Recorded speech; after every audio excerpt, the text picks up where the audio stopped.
ہم کریں گے ہر مظلوم کی حمایت۔ السلام علیکم ناظرین، میں ہوں حورین فاطمہ اور آپ دیکھ رہے ہیں حمایتی نیوز HD چینل۔ نظر ڈالتے ہیں آج کی اہم خبر پر۔ کراچی میں کورنگی کے علاقے زمان ٹاؤن میں 23 مارچ کو ہونے والا مبینہ پولیس مقابلہ جعلی نکلا۔ ہلاک ملزم کے بڑے بھائی نے پولیس کے خلاف قتل کا مقدمہ درج کروا دیا۔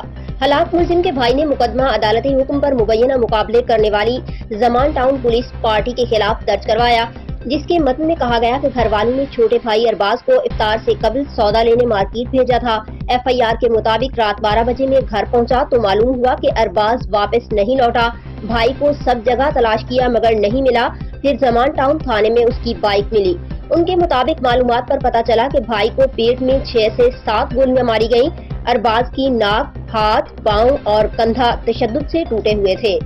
مزید خبروں اور اپڈیٹ سے باخبر رہنے کے لیے دیکھتے رہیں حمایتی نیوز HD چینل۔